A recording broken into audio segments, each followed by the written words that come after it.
Man, you just gotta love happy music, man. How you doing this morning? Good. How you doing, Danny? Man, I'm so excited to, it's pretty cool for you guys to both be on the show at the same time and get to say hi to each other, but have you on my show. I can't thank you enough for Roger Bartlett joining us, That's awesome. Yeah. I'm happy to be here. Yeah, and Emily is, we were talking yesterday about jazz and how much we all love jazz. Well, all of us love jazz. Mm-hmm. Some people may not or whatever, but she's such a talented person and speaks very, very, she loves you to death.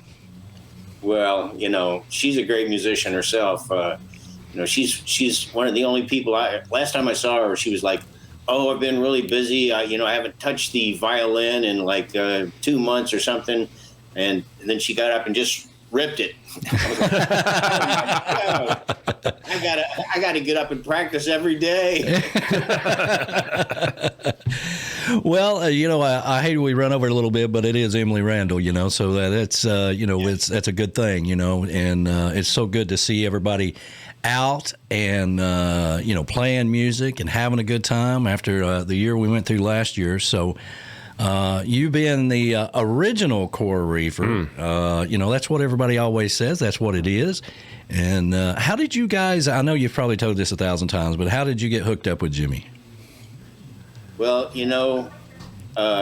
originally, right after I graduated from college, the summer after I graduated from college, I got a summer job on a tramp steamer working in the kitchen in the galley. And we were taking ladies' lingerie and auto parts to France.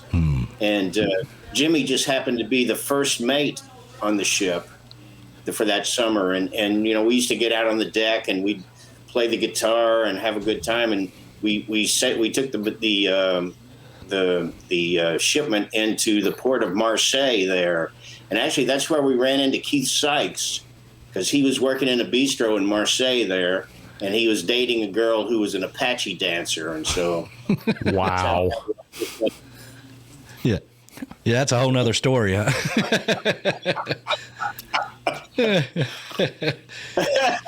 Oh man. Well, I mean that's really cool that that's kind of the stories that you don't really get to hear a whole lot. That was really cool. How long did you guys play together? I went to work for him in 1936.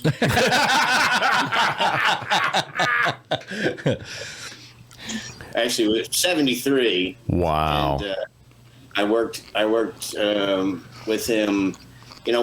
At the end of my tenure with the Coral Reefer Band, I was beginning to get a little crispy, and that's one of the reasons I left, because I thought I might spontaneously combust. So I think it was somewhere around 78. Wow. 73 to 78, just before the Changes in Latitudes album. Yeah. He had written Margaritaville. Here's how out in the ozone I was. I didn't remember playing Margaritaville when I was with him, and Harry Daly, the original bass player, used to say, "Oh yeah, that da da da da da, that's your lick." I don't remember that song, And then when Ryan White wrote the book about Jimmy, he was like, "Do you remember playing Margaritaville?" And I said, I don't think he'd written that song yet when I was in the band. He said, "Oh yes, he had, and you did play it. I have a tape of you guys at the Roxy in L.A. playing that song for the first time." Wow. And I was going da da da da da da da da. It is my lick. It is. Wait a minute, that was me. Wow. But Mike Utley, rearranged the second half of the lick. Right. I played a different kind of thing for the second half, so it's really kind of me and Mike. Yeah. And then, but Come Monday come along, right? Actually, Come Monday was already out. Yep. When I went to work for him. That was the song that gave him the financial ability to bring me on board, to be able to pay my plane fares and spring for that extra hotel room. I mean, that's how early in the evolution, I was introduced, he was still climbing the ladder there. Yeah. So are you on the Life in 3/4 Time album? That's still one of my favorite Buffett albums. You like that album? Oh, I do. I know it's not big in the Parrothead world. That's J-Man in the studio here. Yeah. You like it? I was on it. Wow. Very cool. Yeah, I love Brahma Fear. It's still one of my favorite songs. Yeah. Wow. I was not on that album. I didn't come in until the A1A album. Oh, okay. Yeah. Very cool. Which had my song Dallas on it, I was really thrilled that he did one of my songs at the time, and really over the years, I never had my own version of that song. It was just his version. Mm. So on the new album, I included a version of my own, just to, who knows how many more records I'm going to make, maybe 10. That's right. Well, I wanted to, I just blown away by the history of that, and I'm sure when it was going on, all of you guys were just trying to, do what you love and still make a little money at the same time. And who knew all these years later it would be part of the whole history of everything. Who knew? We'd go out on the road and run into Steve Goodman, and Steve would hang with us. I remember many times sitting in a hotel room playing guitar with Steve, jamming. He was an excellent guitar player. I remember one time we played Passim's Coffee House in Cambridge, Massachusetts, there where Harvard is.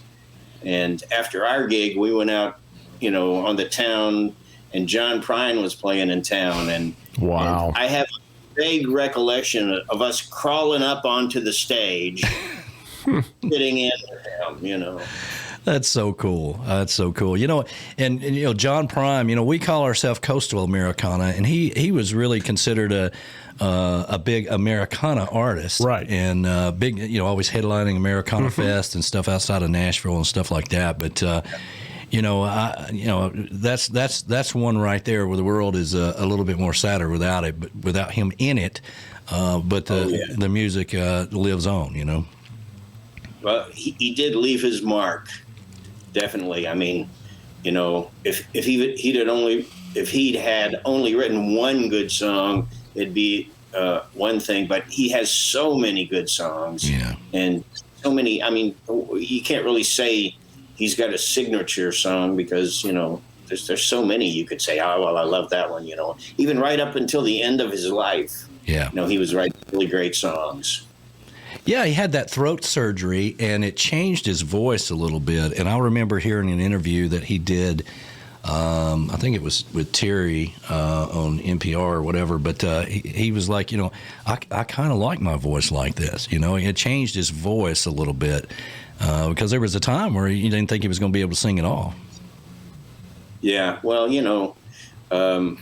had a unique voice, and even after that, he was, easily identifiable as John Prine. So absolutely, as a person with an unusual voice, I can really appreciate his voice, and I know a lot of people love his voice. Absolutely. Well, listen, I know we want to get to the new album right quick before we run out of time here, so I wanted to play. And, I did not learn how to pronounce it correctly. I'm just going to say we're going to play the French song, and you're going to introduce it, okay? This is a song called Je ne sais quoi. There we go. It's about wow. one of those women that you meet that just has an incredible magnetism. There you go. Well, we'll come back and talk a little bit about it. Okay, this is off the brand new album, Roger Bartlett. Here we go. A little jazzy tune.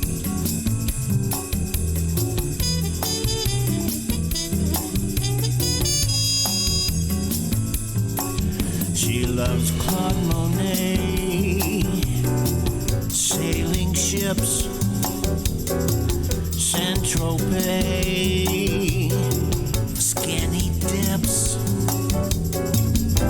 She's got got that something I just can't explain. And when I see her, she sets my heart aflame. She's got that je ne sais quoi, joie de vivre, je ne sais quoi. I believe she's gonna be mine tonight.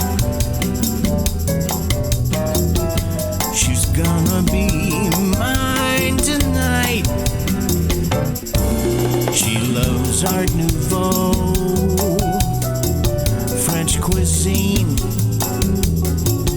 Vive and Go, limousines. She's got that something I just can't explain. And when I see her, she sets my heart aflame. She's got that je ne sais quoi, joie de vivre, je ne sais quoi. I believe she's gonna be mine tonight. She's gonna be mine tonight.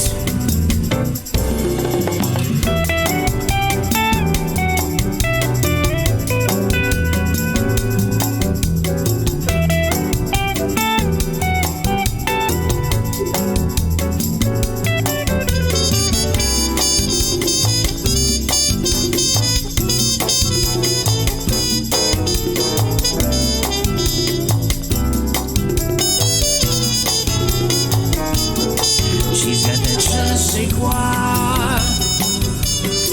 joie de vivre, je ne sais quoi. I believe she's gonna be mine tonight. She's gonna be mine tonight. She loves Paris, France, Beaujolais,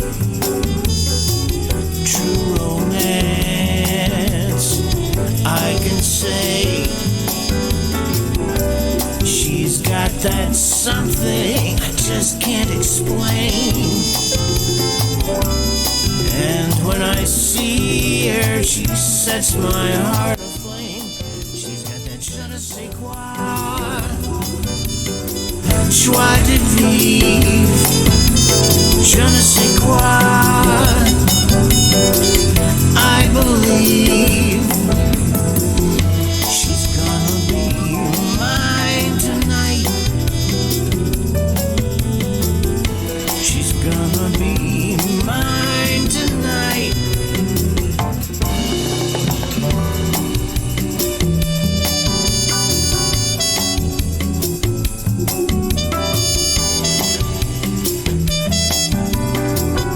What's that? Beautiful, beautiful. I can't pronounce the song, but I love it. Man, it's a great song. Oh, man, it's so good. Yes, it is. I agree. Yeah, there we go. And the crowd goes wild. Yeah, I can see why. Yeah. So I got to ask, I mean, is that part of that whole early years of being over in France and all that? Was that, we don't have to bring her name up or anything, but, Well, in the old days, I'd write a song for a girl and it was instant girlfriend. Now I write a song for a girl and it's restraining order. Yeah, welcome to our lives now. Yeah. Yes. Wow. Yeah.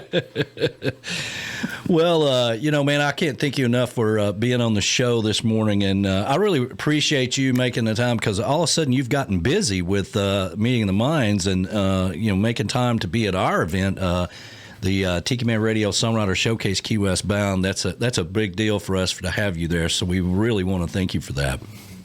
Well, my pleasure. Happy to be there. Yeah, and so the Core Reefers have had to make some changes, and so that opened the door for you as an original Core Reefer to come in and get some of those gigs. So now you're all of a sudden busy down there, huh? Well, I was busy before. I actually only picked up one gig, and I'll be playing with John Frenzy at the Casa on Saturday, and with Don Middlebrook. That's the one gig I picked up. Wow. With Don Middlebrook on Wednesday night. But other than that, I come in on Monday, and then Tuesday I got something at 3:45. Then I got a dinner. Then Wednesday I got something at 12:30, and then I've got the 5 o'clock thing at Margaritaville, and then the next day I've got another 5 o'clock thing at Margaritaville. Then I've got you on Friday morning, and oh my God, so much! I hope I can juggle it all. Well, if anybody can, it's you. You are. Thanks, Dan. You are the man, and you're very, very respected in the music industry. And we were talking about the whole jazz thing yesterday, and again, it's funny how it all worked out with you and Emily on the show at the same time. And I was talking to Chris Bellamy last night about that, and I played him this song that we just played. Because he's been playing music for 45 years, and he just recently tried to start learning to play some jazz stuff, and he loved that song. He loved it. I played it for him. I held the phone up and let him listen to it, and he just was just all over it. He loved it. Oh, great! I'm happy to hear that. Yeah. With the new album, I tell you, it's really doing well. It's selling like hotcakes now, so I've begun to ship it with butter and syrup. There you go. So tell us the name of the new album and where people can get it. It's called Sunset, and they can get it on CD Baby or Apple Music or Spotify or any of the streaming services.